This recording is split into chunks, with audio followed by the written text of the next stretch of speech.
Hello, on the bike again. And yes, I keep on thinking about setting up the Zoom. And you know, Murphy's Law, as soon as I have a good intention, it's like there's no time to set one up for everyone to get on. But it's on my list. But anyway, you can still jump on now. Jump on whatever machine you have. I heard from a bunch of you. Bike, rowing machine, going for a walk, whatever, treadmill, dancing. And you can just, you know, imagine we're having this conversation. Be a little bit cray-cray and talk to me, even though it's a video. So what are we? It's holiday season time. And, you know, we get a little busy this time of year. It's wild. I looked at December like a week ago and I was like, it's already full. I can't add anything else. I don't want to. And I get into a mode sometimes where I'm like, you know, I want to do a bunch of stuff, but thank God, and I'm still working on it.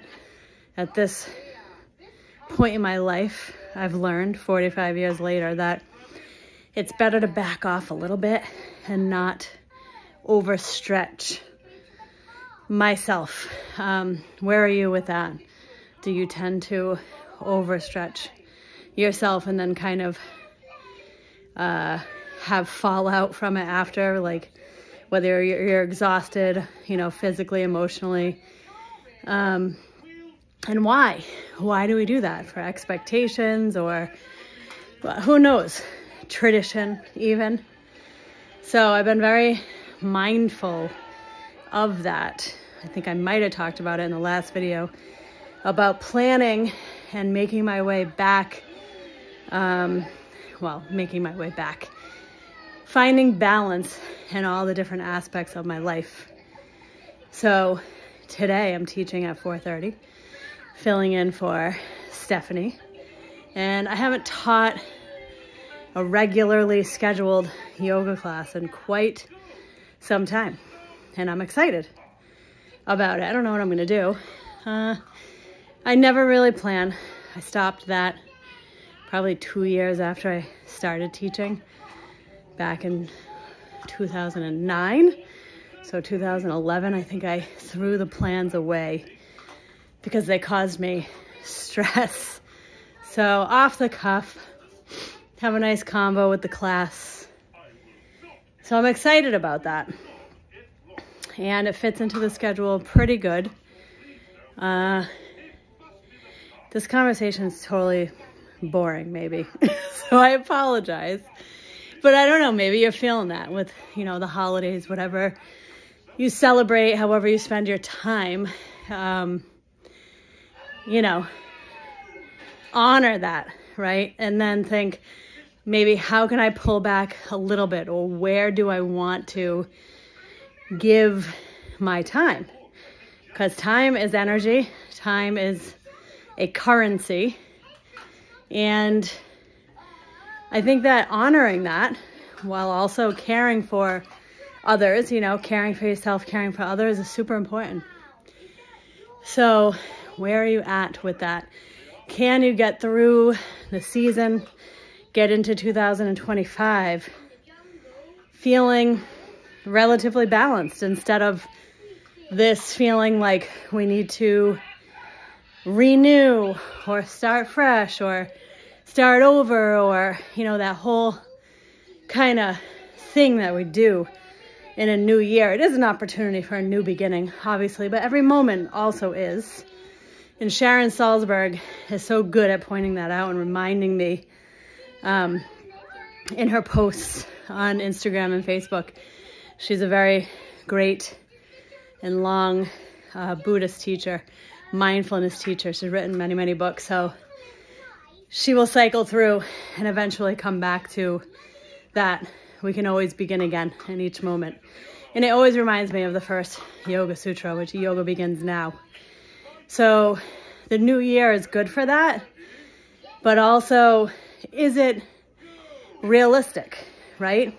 So where are you now? How do you have the rest of your December planned? Have you overextended yourself already when you look at the month? Are there places you can pull back so that way where you are giving your time, your energy, your love, makes it more meaningful? Maybe you feel you've pulled back so far that you're kind of hibernating. Maybe you need that this year. Or maybe you recognize there's a little time that you could carve out for some special time with someone that you love where you think it would be meaningful for both of you. Something like that. Now, can you get through?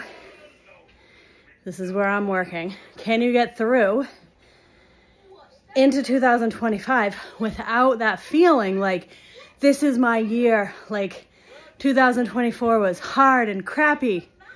Now 25 is going to be my year, and then that fizzles out by February, right? So the practices, right? The bike riding. Yeah, I'm in my pajamas still. The yoga, the meditation, the walking, any form of exercise, mindfulness, meditation, reading books that inspire or center, ground, all of those practices that remind us, that bring us back to our hearts, okay? Can we maintain balance using those practices? So that way we're not going into 25 with like, this is it, and then fizzling out, and then feeling whatever, disappointed in ourselves that we didn't follow through with something. So the teachings, maintaining equanimity, that's what I was getting at with that.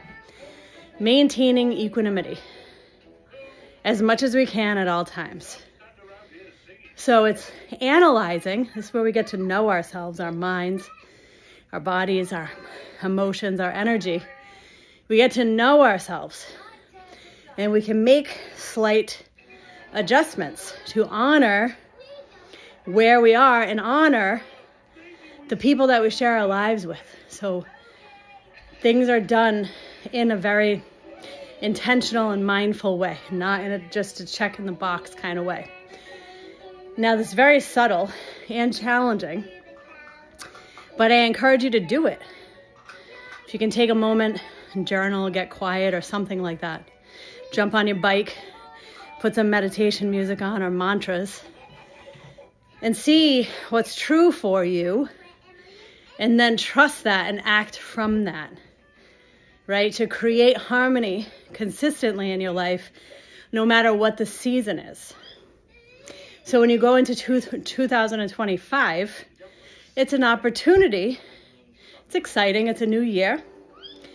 But you're not swinging so far on the pendulum where you're like, this is my year. I'm going to get in the best shape, losing 50 pounds. I don't even know what else. I'm going to meditate every day. I'm going to love everyone all the time. I'm going to keep my house clean constantly. I don't know, whatever the heck we make up as something that we think is our resolution. No. We smoothly move into the new year. Like, we do our best to love ourselves throughout the process, because no process is perfect. That's not real. So we love the tripping, the falling, the moods, all that. Just laugh. I love myself. Let's begin again, right? The yoga begins now.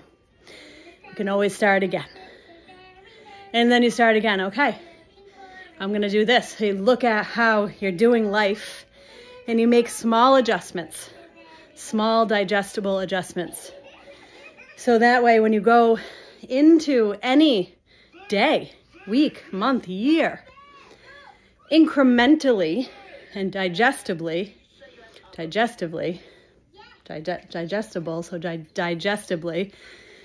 you're getting to know yourself and making small adjustments. So that way you feel ease in your heart as much as possible, right? These qualities that we cultivate through the practices radiate from within us. That's our contribution to reducing the suffering within ourselves and to reducing the suffering in the world. So hopefully this is resonating with you. Now, where do you stress yourself out so much? And what small adjustment can you make within that to reduce that stress? A little bit. Could be something as simple as going to bed just 15 minutes earlier, or maybe waking up 15 minutes earlier, or maybe delegating a task to someone in your life kindly, gently, that will help you for your day to be less stressful. Maybe it's communicating how you feel when things get overwhelming. Maybe it's picking a day where you do a bunch of laundry and then you let it be for the rest of the week, and you know, I'm going to do it again on this day. The pressures, how can you relieve some of that steam just a little bit, incrementally, to connect with ease, to connect with peace for yourself, and also so you can become that radiant being naturally without trying so hard. We're going to get rid of all that trying. Naturally become a kinder, radiant being. And in that, how it reflects in your environment is everyone is affected by the energy. So we're all householders. It's called a householder. And we have some practices, I'm assuming. If not, you can start any of the ones mentioned before. One of my favorite books is Blooming of a Lotus by Thich Nhat Hanh. If you don't have it, pick it up. Stick with the first meditation for 6 months. There's nowhere to be. There's nowhere to get to. There's no goal, right? There's just practice. So if you start at that one meditation and that's all you do, I did that first meditation for a year before I moved on. And it was so transformational in my life during that time. I've gone back to it over and over again over the years. It's almost 20 years ago. Profound, sticking with one thing. Anyway, that can be a practice. Writing words that inspire you. Anyway, these are the things that allow us to be the kind and loving person that we know that we are, but for some reason, it's hard to get there. Maybe it's turning the news off for 10 less minutes a day. You watch it 10 minutes less, right? And you spend those 10 minutes doing a practice.